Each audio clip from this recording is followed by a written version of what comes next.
یسوع مسیح ناصری کے کبھی اور قادر نام میں آپ سب کی خدمت میں بہت بہت سلام۔ آپ سب کو یہاں دیکھ کر خوش ہوں، یقیناً آپ بھی ہوں گے۔ خدا یسوع آپ کو برکت بخشے۔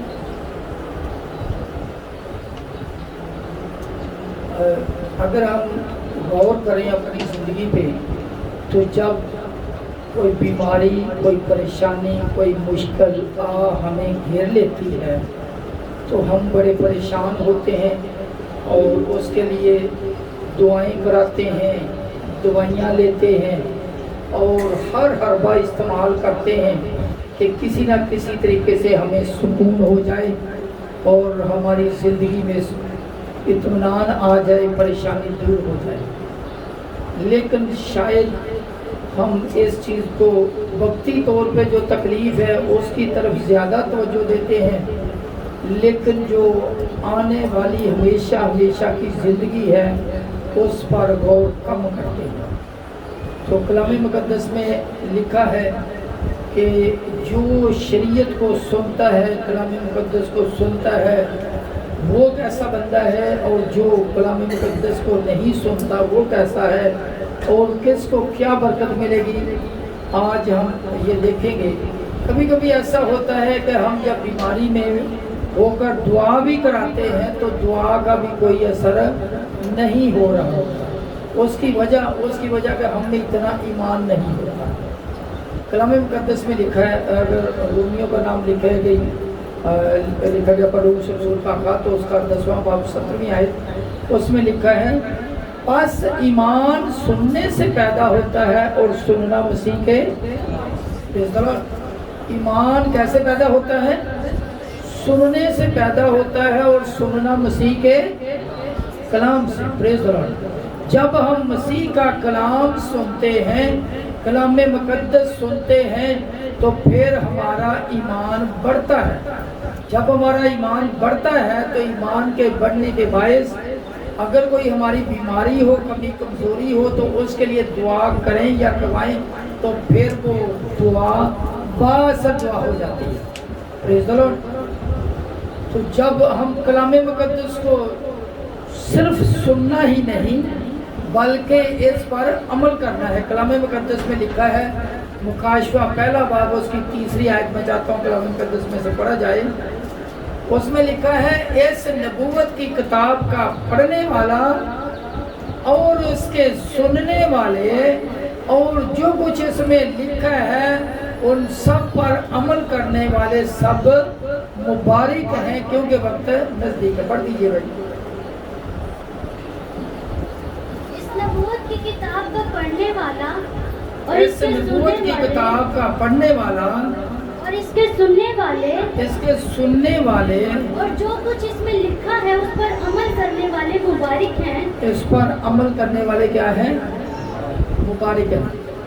ابھی سنیے، لکھا ہے اس نبوت کی کتاب کا پڑھنے والا کیا ہے؟ مبارک ہے۔ پڑھنے والا کیا ہے؟ ابھی مجھے یہ بتائیں کہ خدا نخواستہ اگر کوئی انسان اندھا ہے تو وہ کیسے پڑھے گا؟ پھر تو وہ مبارک نہیں ہو سکے گا۔ لیکن میں نے اپنی آنکھوں سے دیکھا کہ اندھے بھی پڑھ سکتے ہیں۔ میں نے ایک ایسی بائبل مقدس دیکھی، آپ لوگوں نے بھی دیکھی ہوگی، جو ہم تو الفاظ کو یہاں سے دیکھتے ہیں، وہ الفاظ ابھرے ہوتے ہیں، وہ بندہ ہاتھ لگاتا جاتا ہے، انگلی پھیرتا جاتا ہے اور اس کو پتہ چلتا جاتا ہے یہ کیا لکھا ہے۔ تو وہ بھی پڑھ سکتا ہے، جو اندھا بندہ ہے وہ بھی اب اس دور میں پڑھ سکتا ہے۔ تو اس کلام مقدس کا پڑھنے والا، ابھی ہم دیکھیں جو 2 آنکھیں رکھتے ہیں صحیح سلامت ہے، ہم میں سے کس کس کے پاس بائبل ہے؟ کون اتنی تڑپ، کون اتنا شوق رکھتا ہے کہ کلام مقدس کو پڑھے؟ تو اگر ہم نہیں پڑھتے تو پھر مبارک کیسے ہوں گے؟ کلام مقدس میں کیا لکھا ہے؟ اس نبوت کی کتاب کا پڑھنے والا۔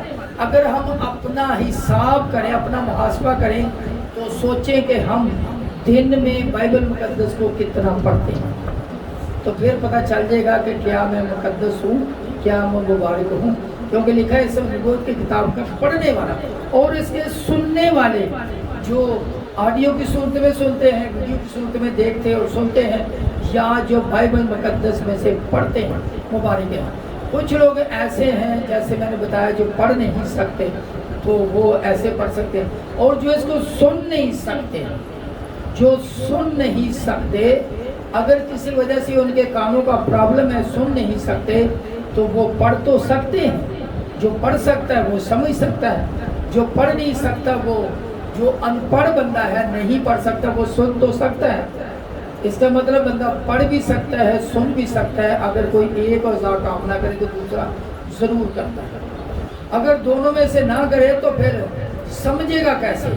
سمجھے گا کیسے کہ جب وہ رفاقت میں رہے گا تو وہ سمجھ بھی سکے گا۔ پریز دی لارڈ۔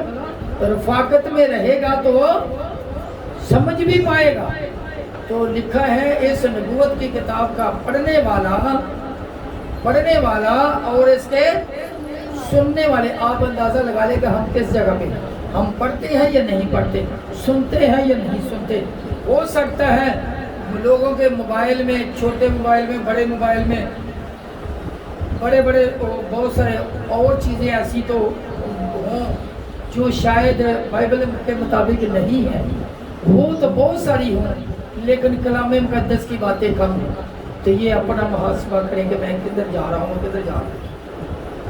لکھا ہے اس نبوت کی کتاب کا پڑھنے والا اور اس کے سننے والے، اور جو کچھ اس میں لکھا ہے اس پر عمل کرنے والے مبارک ہیں، کیونکہ وقت نزدیک ہے۔ کیونکہ وقت نزدیک ہے، وقت نزدیک ہے۔ تو اس کا مطلب یہ ہوا کہ ہمیں پڑھنا بھی ہے کلام مقدس کو، اور سننا بھی ہے، اور اس پر عمل بھی کرنا ہے۔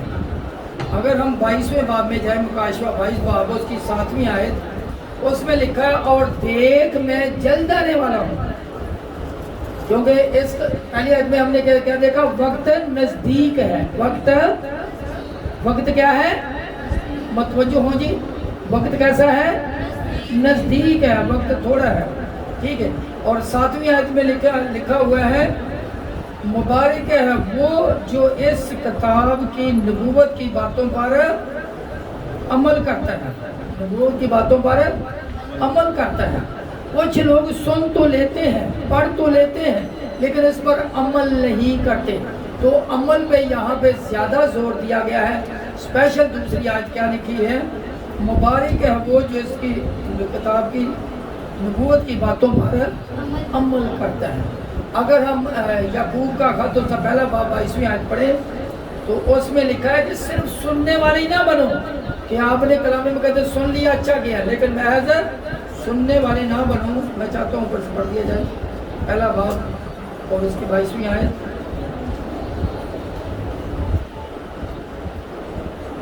لیکن کلام پر عمل کرنے والے بنو، لیکن کلام پر عمل کرنے والے بنو، نہ محض سننے والے، نہ محض سننے والے، جو اپنے آپ کو دھوکہ دیتے ہیں، جو اپنے آپ کو کیا کرتے ہیں؟ دھوکہ دیتے ہیں۔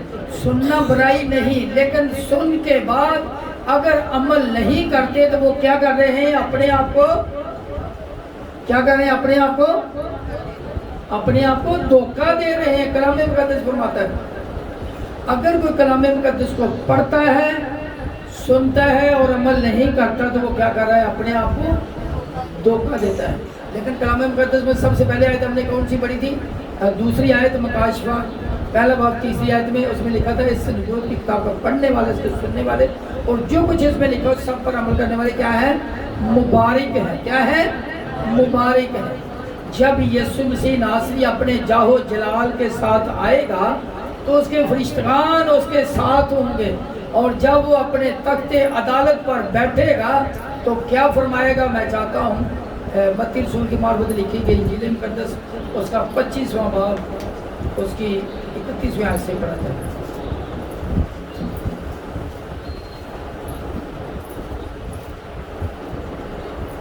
جب ابن آدم اپنے جلال میں آئے گا، اور جی ہاں، جب ابن آدم اپنے جلال میں آئے گا اور سب فرشتے اس کے ساتھ آئیں گے، جی ہاں، سب فرشتے بھی اس کے ساتھ آئیں گے۔ پریز دی لارڈ۔ تب وہ اپنے جلال کے تخت پر بیٹھے گا، پریز دی لارڈ۔ اور سب یسوع مسیح ناصری اپنے جلال میں آئیں گے، اکیلے نہیں آئیں گے بلکہ اپنے فرشتگان کے ساتھ آئیں گے، اور پھر جب اپنے تخت عدالت پر تخت نشین ہوں گے تو پھر وہ کیا فرمائیں گے؟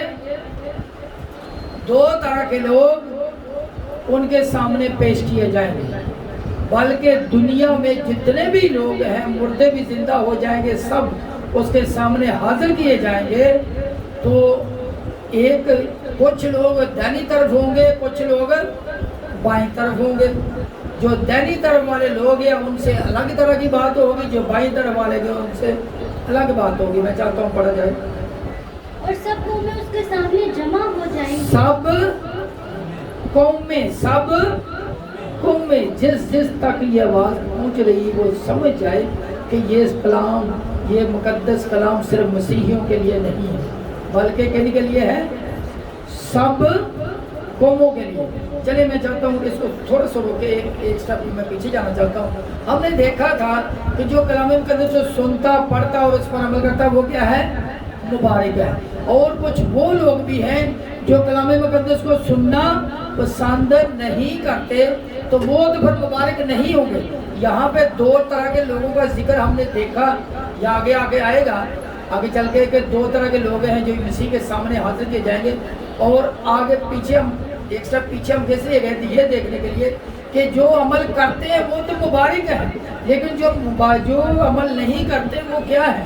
میں چاہتا ہوں ایک آیت پڑھی جائے، امثال 28 باب اس کی 9ویں آیت، اس میں لکھا ہے جو کان پھیر لیتا ہے کہ شریعت کو نہ سنے، جو کان پھیر لیتا ہے کہ شریعت کو نہ سنے، اس کی دعا بھی نفرت انگیز ہے۔ جس کو مل گیا پڑھ سکتا ہوں، امثال 28 باب اس کی 9ویں آیت۔ جو کان پھیر لیتا ہے کہ جو کان پھیر لیتا ہے کہ شریعت کو نہ سنے، شریعت کو نہ سنے، اس کی دعا بھی نفرت انگیز ہے۔ اس کی دعا بھی نفرت انگیز ہے۔ جو کان پھیر لیتا ہے کہ شریعت کو نہ سنے، ایک تو اس کی دعا سنی نہیں جاتی بلکہ خدا کو اس کی دعا سے نفرت ہے، اور دوسرا وہ مبارک لوگوں میں شامل نہیں ہوتا۔ جو مبارک لوگوں میں شامل نہیں ہوتا وہ ملعونوں میں شامل ہو جاتا ہے۔ میں چاہتا ہوں متی رسول کے معروف لکھے کہ جیل مقدس 25 باب سے پہلے جہاں سے پڑھ رہے تھے 31 باب سے آگے، اور سب قومیں اس کے سامنے جمع کی جائیں گی۔ سب قومیں، اس میں کسی ایک قوم کی بات نہیں، دنیا جہان کی سب قومیں اس کے سامنے حاضر کی جائیں گی، اور وہ ایک کو دوسرے سے جدا کرے گا، ایک کو دوسرے سے جدا کرے گا۔ کٹھی ہوگی پہلے، پھر ان کو جدا کیا جائے گا، اس کو دائیں طرف کر دو، اس کو بائیں طرف کر دو، اس کو دائیں طرف کر دو۔ جی ہاں، جیسے چرواہا بھیڑوں کو بکریوں سے جدا کرتا ہے، جی، اور بھیڑوں کو اپنے دہنے اور بکریوں کو بائیں طرف کھڑا کرے گا، جی، وہ اس وقت بادشاہ اپنے دہنی طرف والوں سے کہے گا آؤ اس وقت بادشاہ اپنی دینی طرف والوں سے کہے گا، جو اس کی دینی طرف ہوں گے، تخت کی دینی طرف ہوں گے، ان سے وہ مخاطب ہوگا اور کہے گا آؤ میرے باپ کے مبارک لوگوں، آؤ میرے باپ کے مبارک لوگوں، آؤ میرے باپ کے، آؤ میرے باپ کے مبارک لوگ۔ مبارک لوگ کون ہیں؟ جو کلام کو سنتے اور اس پر عمل کرتے ہیں۔ جی ہاں، پڑھیے گا۔ جو بادشاہی بنائے عالم سے تمہارے لیے تیار کی ہاں، گئی ہے، ایک بادشاہی ہے جو بنائے عالم سے تمہارے لیے تیار کی گئی ہے، اس کو کیا کرو؟ میراث میں لو۔ وہ اسپیشل تمہارے لیے بنائی گئی تھی، وہ میراث میں لو۔ کیونکہ میں بھوکا تھا تم نے، جی ہاں، آگے وہ کام ہے جو یسوع بولتا ہے کہ جو غریب لوگ، جو مسکین لوگ، جو خدا کے خادم ہمارے پاس بھیجے گئے تھے، ان کو تم نے ان کے ساتھ کیسا سلوک کیا؟ ان کے ساتھ تم لوگوں نے اچھا سلوک کیا، اس لیے تم مبارک ہو، اور تم اس بادشاہی کو کیا کرو؟ میراث میں دو۔ جی، میں چاہتا ہوں کہ 41 آیت پڑھی جائے، 41۔ پہلے دینی در والوں سے بات ہو گئی، ان کو بولا کہ یہ بادشاہی میراث میں لو جو تمہارے لیے بنائے عالم سے تیار کی گئی ہے۔ پھر 41ویں آیت بائیں در والوں سے متوجہ ہو کر بولے گا